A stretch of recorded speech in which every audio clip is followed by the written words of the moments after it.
One Billings police officer was injured over the weekend, according to the Associated Press. The officer was struck by a vehicle, 35-year-old officer, causing serious injuries that required surgery. But the other shocking thing about this story is that a 14-year-old boy now facing attempted deliberate homicide charges after the teen reportedly struck the officer with a vehicle deliberately during a traffic stop. Billings Police Chief Rich St. John here with us. Chief, thanks for calling in this morning. I know it's a holiday, so we greatly appreciate you joining us with the latest. Oh, absolutely, Aaron. Happy President's Day to you. Yeah, happy President's Day to you and yours, and thanks to all those who are on duty this morning. First, how is the officer doing? I know a lot of folks are obviously sending out prayers and hoping for a speedy recovery. Yeah, absolutely. We certainly appreciate everybody's wishes, cares, and prayers for that. Last time I talked to him, he was in good spirits. Had some pretty serious surgery for very, very catastrophic injury. Not life-threatening, but certainly something that required a lot of repair work. So I'm convinced, knowing the officer that I do, that he's going to get on the mend and get back at it as quickly as he can. He's not one to be laying around too long. But nonetheless, we are very, very fortunate that we are not planning a funeral right now because that's how close that was to losing an officer. Wow, can't even believe that. It just something like that just happened out of nowhere. And then to hear that it was a 14-year-old boy who was not only responsible for this, but now being charged with attempted deliberate homicide. What can you tell us? What in the world was going on in the mind of this 14-year-old? Well, that's something that we're trying to find out right now. What's really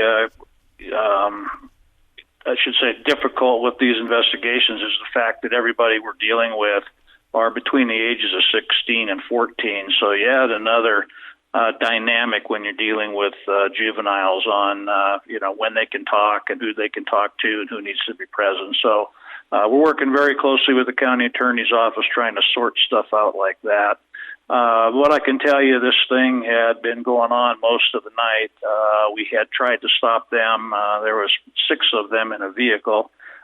Throughout the evening, they would run on us, and we didn't want to create any other problems. So, when they didn't stop, then we didn't pursue. We ended up catching up with them about 2 o'clock in the morning on a street that is south of Monad Road, called Bernard, and it's a dead-end street. And that's where they ended up, and our officers confronted him on this road, and despite numerous avenues to avoid the officers where they were sitting, we weren't setting up a roadblock, we weren't trying to do anything, we're just giving instructions to tell them to turn off the car and stop, that it was a calculated and deliberate attack on our officer, and struck our car, struck him, and then continued on north on Bernard until they ultimately crashed. And then they all bailed out of the car and took off running, and we were able to catch all of them as officers responded to the scene. But it is by the grace of God that we did not lose an officer. That's how close that was.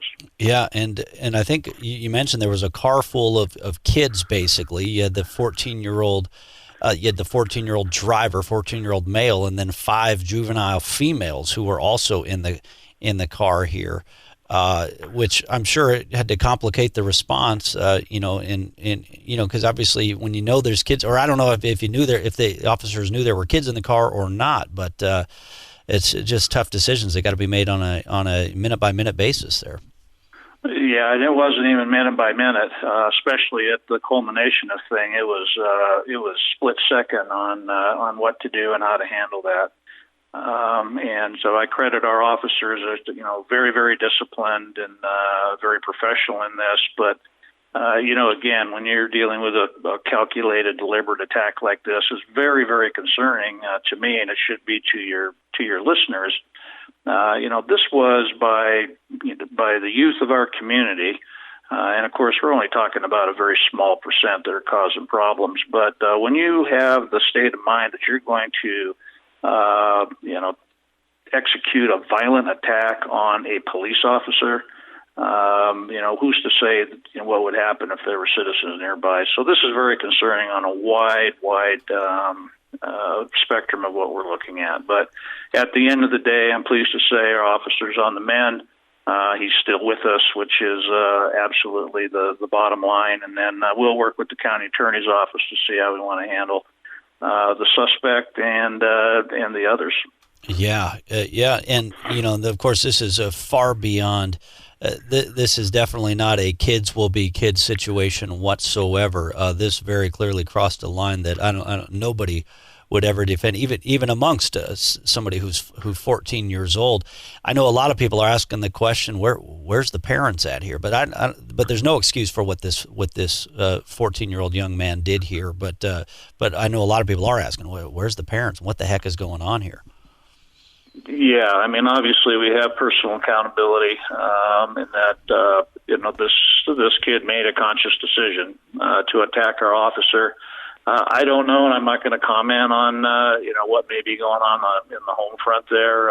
Not in a position to do that. I have no idea, and that's one of the things we deal with. You just don't know what's going on behind closed doors. Whether it's a problematic child that their parents are trying very, very hard to control, or whether you go the other end of the spectrum. It's like, just go out and do what you want to do, and I don't care, not my problem. So I'm not in a position to comment on that because I do not know.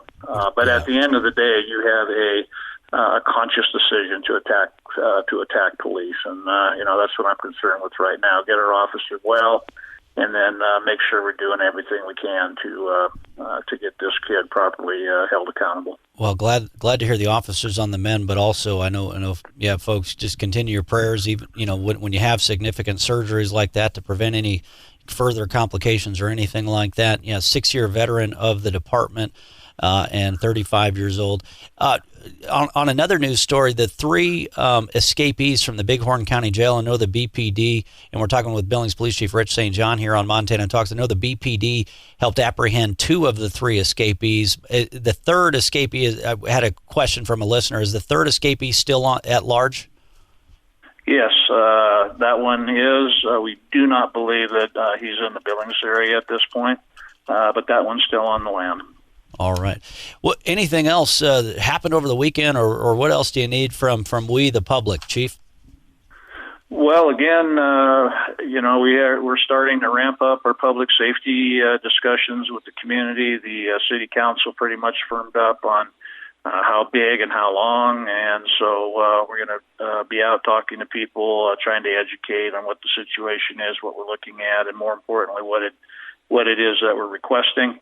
I will tell you, from the police department side, the citizens have been very, very supportive of our efforts throughout the years. I'm very thankful for that, and they will ultimately decide the level of public safety that they want. And regardless what the citizens decide, we're going to go out there and do our very best. We have our goals and our priorities that we're going to work on, and regardless what we get, we're going to go forth and do the very best we can. So, again,